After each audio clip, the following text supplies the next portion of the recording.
Student learner YouTube চ্যানেলে তোমাদের সকলকে স্বাগত জানাই।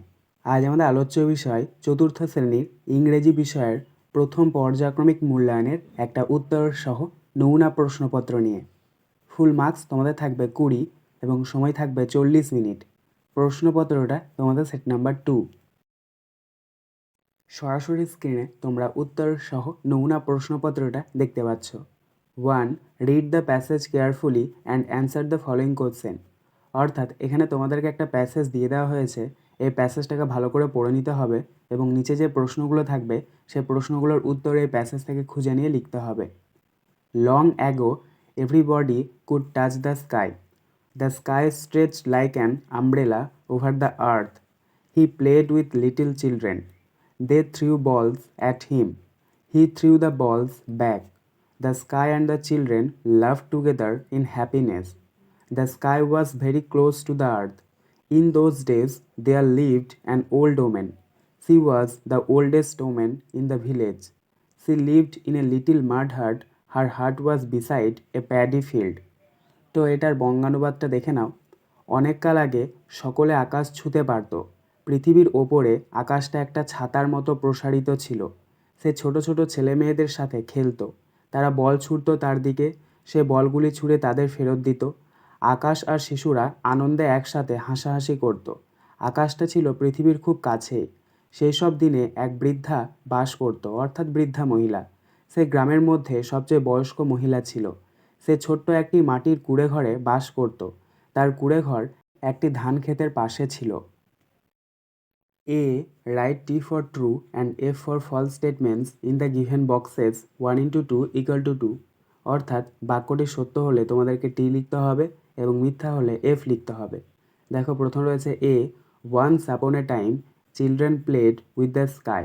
অর্থাৎ একদা এক সময় শিশুরা আকাশের সাথে খেলা করত। এটা হবে সত্য, তাই এখানে আমরা টি লিখেছি। B, at that time the sky was far away the earth. অর্থাৎ ওই সময় আকাশটা পৃথিবী থেকে অনেক দূরে ছিল। এটা হবে মিথ্যা, তাই এখানে আমরা এফ লিখেছি। B, fill in the blanks with words from the above passage 1 into 2 equal to 2. অর্থাৎ প্যাসেজ থেকে খুঁজে নিয়ে তোমাদেরকে শূন্যস্থান পূরণ করতে হবে। A, the old women lived in a dash. এখানে আমরা প্রথম শূন্যস্থানে বসাবো MUD মাড, HUT হাট, মাড হাট। অর্থাৎ বৃদ্ধ মহিলা বাস করত একটি মাটির কুঁড়ে ঘরে। বি, দ্য হাট ওয়াজ বিসাইড এ প্যাডি ড্যাশ।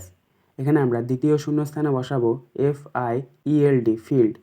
অর্থাৎ কুঁড়েঘরটি ছিল ধান ক্ষেতের পাশে। 2. Choose the correct answers from the given alternatives 1/2 into 4 equal to 2. অর্থাৎ সঠিক উত্তরটি নির্বাচন করতে হবে। প্রথম রয়েছে A, Rivu and Gouri lived in Joynagar, Kolkata না USA। অ্যান্সার হবে জয়নগর। অর্থাৎ রিভু এবং গৌরী জয়নগরে বাস করত। B, long ago the sky was very near, beside or close to the earth. Answer হবে ক্লোজ। অর্থাৎ অনেক অনেক আগে আকাশ পৃথিবীর খুব কাছাকাছি ছিল। C, little Lipi has never been to a festival, fair or food stall. Answer fair. অর্থাৎ ছোট্ট লিপি এর আগে কখনো মেলা দেখেনি। D, the Bauls are known as folk dancers, performers or singers. Answer singers. অর্থাৎ বাউলরা লোকসঙ্গীত হিসাবে পরিচিত। 3. Answer the following question in a single sentence 2 into 2 equal to 4. A. Where did the old woman live? অর্থাৎ বৃদ্ধ মহিলা কোথায় বাস করত? Answer, the old women lived in a little mud hut beside A paddy field. অর্থাৎ বৃদ্ধ মহিলা একটি ছোট্ট মাটির ঘরে বাস করত, তার পাশে ছিল একটা ধান ক্ষেত। B, what does Rivu and Gouri love to eat? অর্থাৎ রিভু এবং গৌরী কী খেতে ভালোবাসে? Answer, Rivu and Gouri loves to eat Bengali dish. অর্থাৎ রিভু এবং গৌরী বাংলা খাবার খেতে খুব পছন্দ করে। 4. Match column A with column B 1/2 into 4 equal to 2.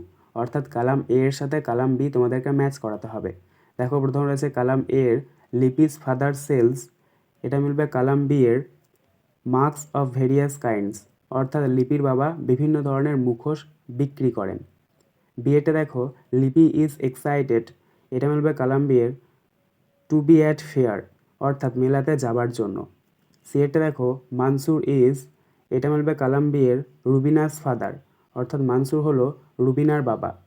D এরটা দেখো দ্য ডলস আর, এটা মিলবে কালাম বি এর মেড অফ বার্নড ক্লে, অর্থাৎ পুতুলগুলো পোড়া মাটি দিয়ে তৈরি। 5. Write the opposite of the following words having two 2 = 1, অর্থাৎ শব্দগুলির বিপরীতার্থক শব্দ তোমাদেরকে লিখতে হবে।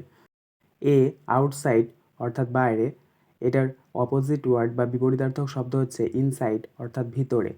বি এরটা দেখো নেভার, অর্থাৎ কখনোই না, এটার অপোজিট ওয়ার্ড হচ্ছে অলওয়েজ, অর্থাৎ সর্বদা। 6. Fill in the blanks with correct preposition having two 2 = 1, অর্থাৎ শূন্যস্থানে তোমাদেরকে সঠিক প্রিপোজিশনটা বসাতে হবে। প্রথম রয়েছে দেখো A the sun rises dash the east, এখানে প্রথম শূন্যস্থানে বসবে আইন ইন, অর্থাৎ সূর্য পূর্ব দিকে ওঠে। বি এরটা দেখো water is running dash the east, এখানে দ্বিতীয় শূন্যস্থানে বসবে FROM from. 7. Underline the proper nouns having two 2 = 1, অর্থাৎ বাক্যটিতে তোমাদেরকে প্রপার নাউনটাকে আন্ডারলাইন করতে হবে। প্রপার নাউন অর্থাৎ কোনো ব্যক্তির নাম বা জায়গার নাম, সেটাকে বোঝায়। দেখো প্রথম রয়েছে এ লিপি ইজ এ লিটিল গার্ল, তো এখানে প্রপার নাউন হচ্ছে লিপি, তাই আমরা লিপির নিচে আন্ডারলাইন করব। বি এতে দেখো সি লিভস অ্যাট সুখনগর, এখানে প্রপার নাউন হচ্ছে সুখনগর, তাই সুখনগরের নিচে আমরা আন্ডারলাইন করব। 8. আন্ডারলাইন দ্য নিউটার জেন্ডার, প্রশ্নের মান হাফ, অর্থাৎ নিউটার জেন্ডারে তোমাদেরকে আন্ডারলাইন করতে হবে। নিউটার জেন্ডার মানে হচ্ছে মহিলাকেও বোঝাচ্ছে না বা পুরুষকেও বোঝাচ্ছে না। তাহলে দেখো কি রয়েছে, I write with a pen, তাহলে পেনটা হচ্ছে নিউটার জেন্ডার, তাহলে পেনটাকে আমরা আন্ডারলাইন করব। 9. আন্ডারলাইন দ্য কমন জেন্ডার, প্রশ্নের মান হাফ, অর্থাৎ কমন জেন্ডারকে তোমাদেরকে কী করতে হবে, আন্ডারলাইন করতে হবে। কমন জেন্ডার মানে হচ্ছে পুরুষকেও বোঝায় এবং মহিলাকেও বোঝায়। He played with a child, তো চাইল্ডটা হচ্ছে কমন জেন্ডার, কারণ চাইল্ড মানে হচ্ছে শিশু, সেটা ছেলেকেও বোঝাচ্ছে মেয়েকেও বোঝাচ্ছে, তাই চাইল্ডের নিচে আমরা আন্ডারলাইন করে নেব। 10. Circle the noun and underline the pronoun, প্রশ্নের মান হাফ, অর্থাৎ নাউনকে তোমাদেরকে কী করতে হবে, গোল করতে হবে, আর প্রোনাউনটাকে আন্ডারলাইন করতে হবে। দেখো সেন্টেন্সটা রয়েছে সুজয় ইজ আর ক্লাসমেট, এখানে নাউন হচ্ছে সুজয়, তাই সুজয়টাকে আমরা কী করে নেবো, সার্কেল করে নেবো। হি বায়েজ এ মাস্ক, এই সেন্টেন্সে প্রোনাউন হচ্ছে হি, তাই হিটাকে আমরা আন্ডারলাইন করে নেব। 11. Tick the appropriate answer having two 2 = 1, অর্থাৎ সঠিক উত্তরটিকে তোমাদেরকে কী করতে হবে, টিক চিহ্ন দিতে হবে। দেখো প্রথম রয়েছে A there are many tiger are tigers in West Bengal, যেহেতু দেখো এখানে মেনি বলেছে অর্থাৎ অনেকগুলি, তাই আমাদেরকে প্লুরাল ফর্মটা ইউজ করতে হবে, এখানে সঠিক উত্তর হচ্ছে Tigers.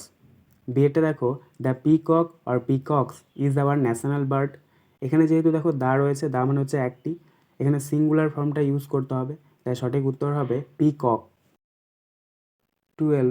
Make meaningful sentence of your own with the following words any two 1 × 2 = 2, অর্থাৎ এখানে তোমাদেরকে কতগুলো শব্দ দিয়ে দেওয়া হয়েছে, সেগুলোকে দিয়ে তোমাদেরকে সেন্টেন্স তৈরি করতে হবে। দেখো প্রথম রয়েছে এ বার্নড, তো এটা দিয়ে তোমরা সেন্টেন্স লিখবে the fire had burned out by morning. B এটা দেখো সামার, এটা দিয়ে তোমরা বাক্য রচনা লিখবে I love the green leaves of summer. C এটা দেখো ভিলেজ, এটা দিয়ে তোমরা সেন্টেন্স লিখবে they live in a pretty little village by the C.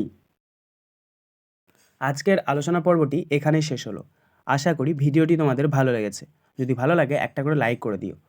সবশেষে তোমাদের কাছে একটাই অনুরোধ, যারা এখনও পর্যন্ত আমাদের চ্যানেলটিকে সাবস্ক্রাইব করে উঠতে পারোনি, তারা চ্যানেলটিকে সাবস্ক্রাইব করে পাশে থাকা নোটিফিকেশন বেলকে অল প্রেস করে নিও এই ধরনের নতুন নতুন ভিডিও পাওয়ার জন্য। ধন্যবাদ।